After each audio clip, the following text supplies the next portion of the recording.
અને મેં એમનું આ વાક્ય ગ્રહણ કરીને કોઈ મારા દેશમાં તો હું શું કરી શકું, અને એ ભાવનાથી મેં આ વિશ્વગુરુ ફિલ્મનું નિર્માણ કરેલું છે. રાષ્ટ્રપ્રેમના વિષયની સાથે પહેલી વખત એક ગુજરાતી ફિલ્મ આવી વિશ્વગુરુ, અને લોકોએ એને વખાણી અને સારો એવો પ્રતિસાદ આપ્યો. ગુજરાત સરકારે પણ આ ફિલ્મ વિદ્યાર્થીઓ સુધી પહોંચે, એટલે શાળાના વિદ્યાર્થીઓ, કોલેજના વિદ્યાર્થીઓ પણ આ ફિલ્મ જોઈ એના માટે એક પરિપત્ર બહાર પાડ્યો છે.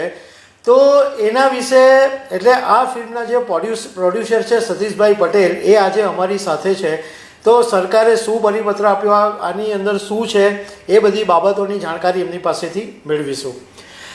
સતીશભાઈ, પહેલો સવાલ મારો તમને એ છે કે આ ફિલ્મ તમે એક અલગ વિષય વસ્તુ સાથે લાવ્યા અને લોકોએ એને પ્રતિસાદ બી આપ્યો, પણ રાજ્ય સરકારને તમે કેવી રીતના કન્વિન્સ કરી કે રાજ્ય સરકારે સ્કૂલો અને કોલેજો માટે પરિપત્ર બહાર પાડવાની જરૂર પડી? એક રાષ્ટ્રપ્રેમની ભાવનાથી રાજ્ય સરકાર દ્વારા વિશ્વગુરુ ફિલ્મ માટે પરિપત્રની જાહેરાત કરવામાં આવી. દાખલા તરીકે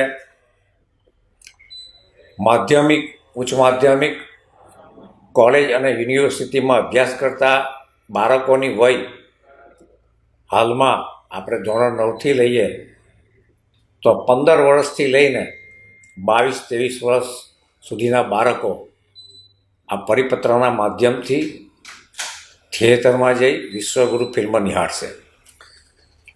હવે એ જ બાળકો જ્યારે 2047 આવશે ત્યારે પોતાના એક મધ્યાંતરમાં સમયમાંથી પસાર થતા હશે, ત્યારે એ લોકો લગભગ 50 વર્ષના થઈ ગયા હશે. અને આજે જે એને અંદર જે બીજ રોપવામાં આવે છે એ બીજ અંકુરિત થઈને 50 વર્ષના થશે, એટલે કે 2047નું ભારત થશે, ત્યારે એ બીજ વટવૃક્ષ થઈને ભારતની સામે સિનાતાન કરીને ભારતની સેવામાં ઉચ્ચતમ હૃદયથી એક દેશ સેવાની ભાવનાથી વિકસિત ભારતના સપનાને પૂરા કરશે. એવી કહાની લઈને આ વિશ્વગુરુ ફિલ્મ પ્રસ્તુત થઈ રહી છે. હા સતીશભાઈ, આ જે ફિલ્મ છે એ જે શાળાના બાળકો છે કે કોલેજના વિદ્યાર્થીઓ છે એ થિયેટરમાં જઈને જોવી પડશે કે કોલેજ અને સ્કૂલોની અંદર પણ આ ફિલ્મ જોવાની વ્યવસ્થા થશે? હા, હાલમાં તો સિનેમામાં વ્યવસ્થા થઈ રહી છે અને આવનારા સમયમાં શક્ય હોય તો અમે લોકો પ્રયાસ કરીશું કે વધુમાં વધુ બાળકોને કેવી રીતે આ વિશ્વગુરુ ફિલ્મ દર્શાવવામાં આવે, અને બાળકોને ફક્ત ફિલ્મ બતાવી એટલું જ નહીં, સુકૃત પ્રોડક્શન તરફથી અને રાજ્ય સરકાર તરફથી અમે એક એવું આયોજન કરવા માંગીએ છીએ. ફક્ત બાળક ફિલ્મ જોઈને ઘરે જઈને એને ભૂલી નહીં જાય, એના માટે અમે એક આયોજન કર્યું છે ક્વિઝ કોમ્પિટિશનનું. જે સ્કૂલના બાળકો આ વિશ્વગુરુ ફિલ્મ નિહાળવા માટે થિયેટરમાં જશે અને ત્યારબાદ શાળામાં એક ક્વિઝ કોમ્પિટિશનનું આયોજન થશે, જેમાં 25 માર્કનું પેપર હશે અને 25 માર્કમાં જે સવાલ હશે એ વિશ્વગુરુ રિલેટેડ હશે. અને વિશ્વગુરુ રિલેટેડ મતલબ રાષ્ટ્રપ્રેમ રિલેટેડ. જે ક્વેશ્ચનમાં માધ્યમથી બાળકોની અંદર પ્રેક્ટિકલ અને થિયરિકલ સ્થિતિનું નિર્માણ થશે. જ્યારે બાળકો પોતાને સાક્ષી ભાવથી થિયેટરમાં ફિલ્મ જોશે, આંખથી દ્રશ્ય જોશે, એના સંવાદો કાન પર સાંભળશે અને એનું જ રૂપાંતર પ્રેક્ટિકલ તરીકે પોતાની શાળામાં જઈને કરશે, પ્રશ્નોના ઉત્તર આપશે. ક્યારે આ પ્રશ્નના ઉત્તર આપ્યા પછી ક્યારે બાળકના હૃદયમાંથી વિશ્વગુરુના પ્રસંગો નીકળશે નહીં. જીવનભર એને યાદ રહેશે કે મેં આ ફિલ્મોમાં જોયું હતું અને મારી શાળામાં આ પ્રશ્ન થયો હતો અને એ પ્રશ્નનો મેં ઉત્તર આ રીતે આપેલો હતો. તો આ થિયરિકલ અને પ્રેક્ટિકલ બંનેનો સમય હોય છે. સતીશભાઈ, તમે જે વિશ્વગુરુ ફિલ્મ બનાવી છે તો એ જનરલી એવું માનવામાં આવે કે આ પ્રધાનમંત્રી નરેન્દ્ર મોદીને અનુલક્ષી છે, કારણ કે પ્રધાનમંત્રી નરેન્દ્ર મોદી પણ આજે વિશ્વગુરુ બની રહ્યા છે. આજે દુનિયાની અંદર ભારતનું નામ બધા લોકો સારી રીતના લે છે, આજે ભારતને સન્માન આપે છે અને ભારત એક વિશ્વગુરુ અને પ્રધાનમંત્રી નરેન્દ્ર મોદી પણ વિશ્વગુરુ બની રહ્યા છે. તો આ તમારી ફિલ્મ વિશેનો જે મેસેજ છે એ પ્રધાનમંત્રી મોદી સુધી તમે પહોંચાડવા માગો છો અથવા તમે એમને પહોંચાડ્યો છે? હા, હું ચોક્કસ કહીશ કે આપણા દેશના વડાપ્રધાનશ્રી જે રીતે અત્યારે દિવસ રાત એક કરીને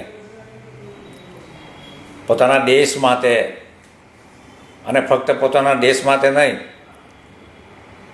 વિશ્વ માટે પણ અથાગ પ્રયાસો કરી રહ્યા છે. ભારત દેશનો વિકાસ થાય અને ફક્ત એ વિકાસ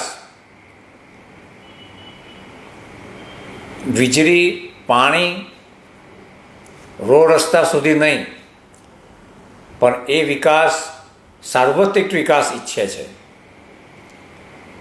અને સાર્વત્રિક વિકાસ જ્યારે ઈચ્છતા હોય ત્યારે એનું સપનું એક મોટું વિશાળ હોય છે અને એ વિશાળ સપનું જ છે 2047નું વિકસિત ભારત. તો 2047ના વિકસિત ભારત માટે અત્યારથી આપણે તૈયારી બતાવવી પડશે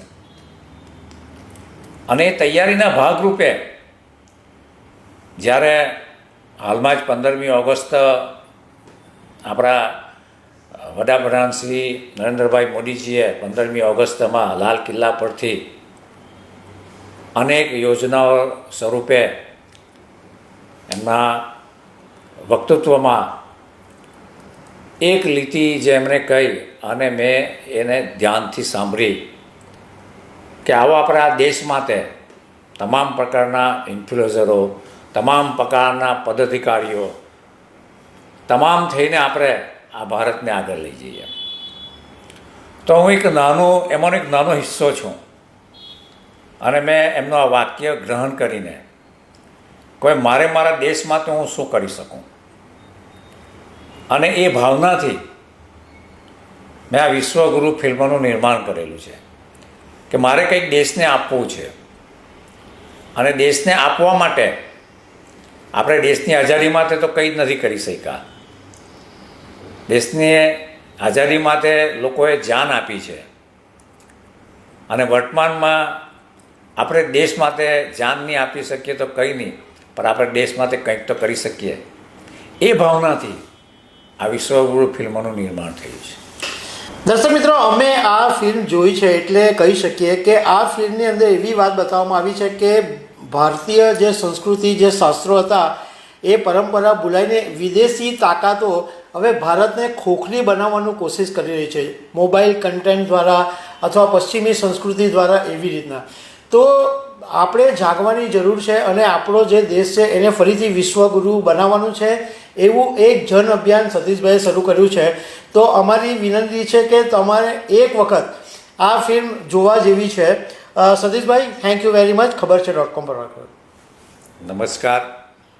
દરેક દર્શક મિત્રોને ભારત વિશ્વગુરુ હતું, ભારત વિશ્વગુરુ છે અને ભારત વિશ્વગુરુના પદ પર કાયમ રહેશે એ ભાવનાથી આ વિશ્વગુરુ ફિલ્મ નિહાળવા માટેની અપીલ કરું છું.